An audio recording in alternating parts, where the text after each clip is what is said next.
Fala galera, beleza? Aqui é o professor Igor trabalhando com vocês com mais um pouquinho de cartografia, ok? Então assim, nós já discutimos um pouquinho de fusos horários, nós já vimos elementos dos mapas, escalas, já analisamos as formas de representação da superfície, relevo. Então agora a gente vai discutir mais um assunto, ok? Vamos trabalhar um pouquinho a representação da Terra. Como o nosso planeta vai ser representado, as técnicas de projeção, beleza? Então o primeiro passo é pensar um pouquinho na forma que o nosso planeta apresenta. A Terra, ao contrário do que muita gente pensa, é um geóide.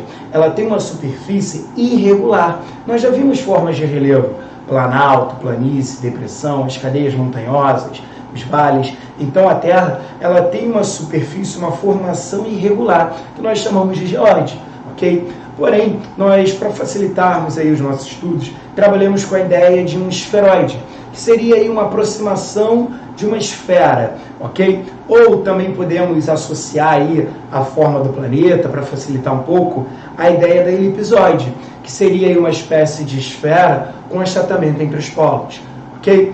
Bom, diante disso, eu já tenho uma dificuldade. Sabendo que a Terra não é uma esfera e principalmente se constitui como uma superfície irregular, eu já preciso representar esse planeta de uma forma mais palpável. Se coloca no meu lugar como professor de geografia, como que eu vou chegar para o meu aluno representando a Terra com um objeto todo irregular nas mãos, como se fosse uma massinha, uma bola de massinha? Fica mais complicado, concorda comigo? Então, acho que você já vai lembrar que lá no Ensino Fundamental 1, no Ensino Fundamental 2, o professor de Geografia ele iniciava os trabalhos da leitura do mundo, da análise do espaço geográfico, com o chamado globo terrestre. Porque o globo terrestre ele vai ser um objeto em 3D, uma esfera, que vai se aproximar muito da forma da Terra. E aí, por isso, nós temos essa tendência a imaginar que o planeta ele vai ser uma esfera perfeita, ok? Só que ainda assim eu tenho alguns desafios, eu tenho algumas dificuldades. Por exemplo, para calcular distâncias no globo terrestre não é tão fácil. Primeiro, porque ele está trabalhando com uma escala muito pequena, você já viu isso nas aulas anteriores. E segundo, que, por exemplo, para traçar uma distância entre o Rio de Janeiro e Tóquio, no Japão, eu vou precisar de um barbante ou de uma linha, então vai ficar mais complicado. Então, diante disso, surge o seguinte desafio: como que eu vou representar a Terra ou o globo terrestre num papel, num plano? Qual é a técnica que eu vou usar? Bom, antes de mais nada, é bom pensar no seguinte: primeiro, que todos os mapas são representações da superfície. Lembra que eu mostrei isso para vocês? Um mapa, uma fotografia, um desenho, eu posso representar a superfície de diversas formas. E cada mapa possui suas características. Ele leva a ideologia, por exemplo, do autor. Também posso considerar que é impossível representar uma superfície curva, como o globo terrestre, né, aquela esfera, em uma área plana, sem que não haja deformações. Algum local, alguma área vai ser distorcida, ok? Porque quando eu envolvo ali o globo terrestre num papel, essa parte, essa curvatura, ela acaba não sendo representada, ok? Também preciso considerar que os mapas, eles acabam preservando certas características, enquanto alteram outras. É a questão da perspectiva, do ângulo. Quando você tira uma foto, você preserva uma área daquele objeto e você dá uma importância um pouco menor a outras. Lembra disso? Então vamos lá. Para não esquecer, você vai considerar que todo mapa possui distorções de direção, de área ou forma. Beleza? Tudo bem? E aí, diante disso, eu preciso resolver esse desafio. Eu preciso encontrar maneiras de representar o planeta nesse plano.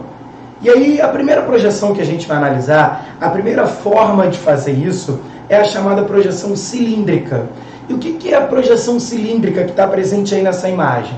Cara, a projeção cilíndrica ela é bem tranquila. É o seguinte: eu vou imaginar um cilindro de papel envolvendo o globo terrestre, como está na figura, beleza? Após circundar esse globo terrestre, eu tenho pontos ali desse cilindro tangenciando o globo. E aí o que você vai perceber? Que nessa imagem, por exemplo, a área central do globo está encostando na parede do cilindro. Pô, excelente. Então essa parte que encosta na parede do cilindro, ela tem uma deformação menor quando eu abro esse cilindro. Então eu vou imaginar que essa projeção cilíndrica, ela foi construída a partir desse sólido, beleza? E ela vai valorizar algumas áreas. Nesse caso, sempre vou considerar também uma projeção muito importante, que é a chamada projeção de Mercator, ok? Que projeção é essa? É aquela que você geralmente associa ao mapa mundi. A projeção de Mercator, ela foi desenvolvida lá no século XVI, onde o Gerard Mercator, ele vai desenvolver um trabalho durante aí as grandes navegações.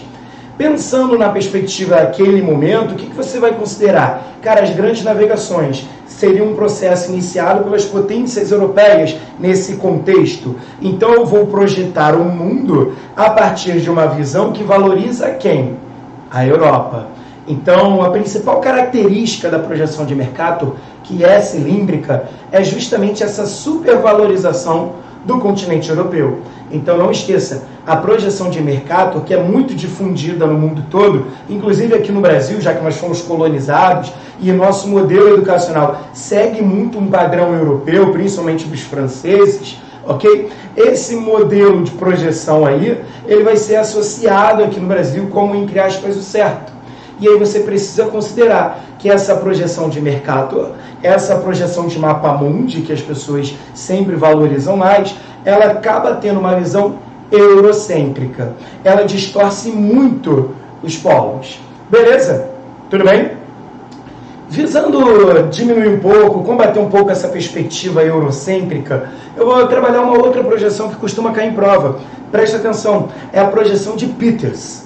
Qual é a diferença? Bom, antes de pensar na diferença, vamos analisá-la. Você consegue perceber que na porção central aí dessa projeção de Peters eu não tenho mais a Europa, e sim a África, beleza? Eu tenho uma valorização maior das terras do continente africano e da América do Sul. Então é como se o Peters estivesse mudando um pouquinho, jogando o foco um pouco mais para o hemisfério sul. Ele quer mostrar na sua projeção ele quer mostrar, na verdade, na sua projeção, que o hemisfério sul ele é muito maior do que o norte, pelo menos em termos de representatividade, quando eu penso na África, na América do Sul e na Europa. Tudo bem? Não estou nem discutindo a questão da Ásia. Eu só quero mostrar com o Peters o seguinte, que a Europa é muito pequena comparada à África e à América do Sul. Beleza? Então, a ideia é mostrar que eu deveria retratar de uma maneira mais fiel as áreas dos países subdesenvolvidos. Ok? Então, vamos fazer uma comparação. Deixa eu puxar aqui. Ó, de um lado, eu tenho a projeção de Peters, que eu acabei de mostrar. Do outro, eu vou ter a projeção de Mercator. Deixa eu puxar ela aqui, vem. Repara, tem diferença? Sim. Ó, eu vou circular aqui a área, ó. Repara, por exemplo, na Groenlândia, na projeção de Peters e na projeção de Mercator. Olha a distorção que eu tenho na Groenlândia. Dá para reparar? Olha a Europa, galera. Então, realmente, dá para perceber que a projeção de Peters valoriza muito mais o hemisfério sul, enquanto que a projeção de Mercator valoriza muito mais o hemisfério norte, e principalmente o continente europeu. Tudo bem? Tranquilo? Ah, professor, então em termos de projeção cilíndrica eu só posso usar Mercator e Peters? Não, quem disse isso? Eu posso usar, por exemplo, essa projeção aqui, ó, Yogo Dyer. Como que é essa projeção? Olha você mesmo. E professor, minha tela está de cabeça para baixo. Não, não existe de cabeça para baixo. Beleza? Essa projeção está correta, assim como a de Mercator. Ela está sendo apresentada numa perspectiva que você não está acostumado a ver. Beleza? Então eu alterei aqui aquela perspectiva. Agora, eu coloquei, ó, preste atenção, o norte aqui, na porção inferior da tela, e o sul aqui. Igor, onde, por exemplo, eu posso trabalhar essa projeção? Poxa, olha quem está no centro dessa projeção. A Austrália. Então, eu posso pegar os livros australianos, livros didáticos, e vou usar o quê? A projeção de Yogo Dyer como parâmetro de análise do mundo. Eu poderia fazer isso com o Brasil? Colocar o Brasil no centro da projeção? Sim. Então, o que eu quero mostrar é que não existe projeção certa ou errada. Tudo bem? Não existe em cima ou embaixo. São formas de projetar a superfície de maneira diferente. Todas as três aí são projeções cilíndricas. Beleza? Outro tipo de projeção que nós vamos trabalhar aí nesse modelo, esse capítulo 17 de cartografia, é a chamada projeção azimutal, também conhecida como plana, polar. Professor, o que é a projeção azimutal? A projeção azimutal ela é construída a partir de um centro de projeção, ou seja, é quando eu encosto o globo terrestre em um ponto central do plano, da folha. E a partir desse centro de projeção, eu projeto o restante do planeta. Professor, ainda não entendi. Olha para essa imagem. Aqui eu tenho duas formas de projeção. Desculpa, aqui eu tenho dois exemplos de projeção azimutal, que é justamente trabalhado pelo símbolo da ONU. A ONU, na sua bandeira, aqui na imagem à direita, ela está deixando claro que ela usou uma projeção azimutal, onde ela valorizou quem? O hemisfério norte ou o hemisfério sul? O hemisfério norte. Está aqui, ó, a América do Norte, aqui, ó, Europa e Ásia. E por que é tão polêmico esse símbolo da ONU? Porque ao valorizar, por exemplo, esse hemisfério norte, ela acaba dando a sensação, passando a impressão de que existe uma superioridade, uma relevância maior dos países do norte, dos países desenvolvidos. Ok? Tudo bem até aí? Agora, eu também posso destacar uma coisa, que essa projeção ela é usada, na maioria das vezes, para representar as regiões polares. Fica mais tranquilo, ok? E as suas proximidades também são utilizadas para localizar um país na posição central, tornando possível o cálculo da sua distância de uma maneira mais eficiente, ok? Então, quando eu uso uma projeção azimutal e coloco aqui, por exemplo, um país no centro de projeção, ao pegar aqui o Canadá, fica mais fácil calcular a sua distância em relação à Europa. Por quê? Porque eu não tenho distorção, está no centro da imagem, beleza? Então, olha, outras formas de representação azimutal. Ó, nessa imagem superior aí, e também na inferior, eu tenho o quê? O continente africano numa posição central. Dúvidas? Tranquilo? Beleza? Então, caiu numa prova o símbolo da ONU, projeção azimutal. Caiu numa prova uma crítica ao símbolo da ONU, você vai pensar o quê? Na valorização dos países do norte em detrimento dos países do sul. Beleza? Para finalizar esse assunto, ou melhor, para encaminhar aí esse assunto nessa reta final, nós temos também a chamada projeção cônica. Igor, o que é a projeção cônica? Segue um padrão. Projeção cilíndrica, você imagina o quê? Um cilindro envolvendo o globo. Projeção cônica, você vai construir essa representação a partir de um cone que você constrói de maneira imaginária. Esse cone ele vai encostar na parede do globo terrestre e ao abrir esse cone, você representa a superfície. Tudo bem? Então ela é muito utilizada para representar uma parte da superfície terrestre. Porque na maioria das vezes, ela só vai pegar uma parte do globo. Ou seja, eu vou representar o hemisfério norte. Uso uma projeção cônica. Quero analisar com mais detalhes o hemisfério sul. Também posso usar essa projeção cônica. Ok? Nessa projeção, as distorções próximas aos paralelos de contato, ou seja, a essa parede do cone imaginário, são pequenas. E aumentam à medida que eu me afasto dessas áreas. Tudo bem? Então, na verdade, essa porção aqui, ó, mais central, indo para a porção inferior da representação, eu acabo tendo mais detalhes. Ok? E aí alguns exemplos de projeções que utilizam essa técnica cônica. Beleza? Dúvidas? Tranquilo? Agora, tem mais uma técnica que eu me amarro. Talvez seja, para mim, a mais interessante. São as chamadas anamorfoses. Professor, que nome estranho. O que é anamorfose? Não é projeção cônica, não é cilíndrica, não é azimutal? Não. Anamorfose.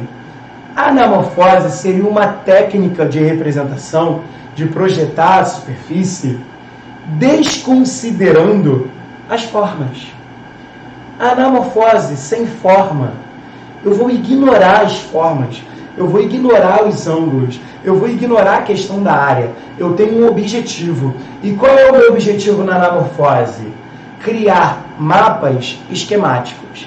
Criar mapas com esquemas que facilitem a interpretação. Muitas vezes para chocar o leitor. Tudo bem? Então, propositalmente, eu vou distorcer a área. Eu vou alterar aquela representação. Eu quero demonstrar uma informação. Então, olha só para a tela. Esse é o mapa do Brasil. São as regiões brasileiras, as macro-regiões brasileiras, da forma que você está habituado a encontrar nos livros. Só que eu quero mostrar que no Brasil eu tenho uma grande desigualdade quando eu analiso o desenvolvimento técnico e científico. E eu quero mostrar também que as regiões elas acabam desenvolvendo população, economia e técnicas diferentes ao longo do tempo. Então, já que eu quero mostrar o desenvolvimento técnico e econômico das regiões, nada mais justo do que distorcer algumas áreas. Do que, por exemplo, facilitar a interpretação. Olha para essa imagem. Repara, o que está chamando a atenção? O destaque que eu estou dando para quem? Para a região sudeste. Ela está até mais escura. Quem está perdendo espaço? O centro-oeste, o norte. Concorda comigo? Professor, nessa projeção eu estou valorizando o quê? A população, o desenvolvimento técnico também. Beleza? Também posso usar essa técnica para mostrar a riqueza dos estados. Por exemplo, olha só essa imagem. Eu vou ter novamente a região sudeste, que é a mais rica do país, na porção central e ampliada, o sul e o nordeste acompanhando ali a distância, e o norte e o centro-oeste menores. Então repara, professor, mas a forma está muito estranha. Sim, por quê? O objetivo não é representar o Brasil bonitinho como você está acostumado. O objetivo é chocar, é mostrar que nesse país eu tenho uma grande desigualdade quando eu analiso a contribuição, a participação no PIB do país. Mas vamos dar a representação. Eu quero que você analise agora a Terra. Olha só a superfície do planeta. A área da Terra, ela vai ser mais ou menos aceita assim. Tudo bem? Beleza? Agora, eu quero mostrar que existe aí um índice de desenvolvimento humano diferenciado entre os países. E aí os países que apresentam aí um índice de desenvolvimento humano mais elevado, eu vou destacar um pouco mais. Aqueles que apresentam um índice de desenvolvimento humano um pouco menor, eu vou diminuir. Vamos ver como que fica? Tá aí, ó. Olha o IDH do mundo numa projeção de anamorfose, numa técnica de anamorfose. Repara, a Europa ficou muito maior do que ela é. E o continente africano? Muito menor. É por acaso? Não, não é por acaso. Beleza? Também posso tentar mostrar como a língua portuguesa é falada no mundo. Repara, ela é muito praticada no mundo? Não. Ó, essa área verde aqui você vai destacar o Brasil, Portugal, Angola, Moçambique e pouca coisa. Então esse mapa mostra, por exemplo, que o português, que a língua portuguesa não é predominante na superfície terrestre. Não é tão praticada no mundo quando pensa em países. Tudo bem? Também posso destacar a questão do PIB da população. Posso destacar uma série de elementos com anamorfose. Beleza? Agora, por falar em anamorfose e por falar em representação, diante de tudo que a gente trabalhou até agora, com indicadores de direção, com a questão do norte, do sul, técnicas de projeção, você já treinou a sua visão de mundo? Você já é capaz de analisar, por exemplo, se esse mapa aqui, ou melhor, se essa representação aqui está correta? Isso foi questão da UERJ uma vez. Depois a gente vai fazer. Repara, essa representação está correta? Bom, Se a sua primeira impressão foi que o Brasil está de cabeça para baixo, vamos voltar lá, isso significa que o seu ponto de orientação ainda é o europeu e não o brasileiro. Então, galera, cuidado, não está de cabeça para baixo, não está invertido.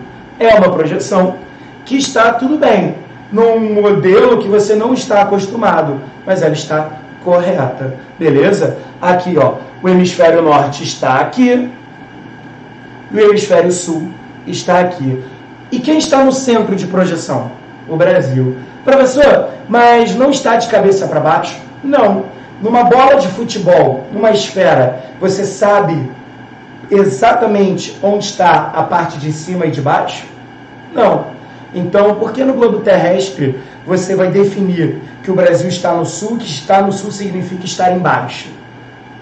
Não. Eu estou embaixo dos Estados Unidos? Eu estou embaixo da Europa? Não. Eu estou no sul em relação a eles, mas eu não estou embaixo. Beleza, galera? Tudo bem? Tranquilo? Então aqui a gente finaliza essa parte de projeções cartográficas. Falou? Um abraço, galera. Tchau, tchau.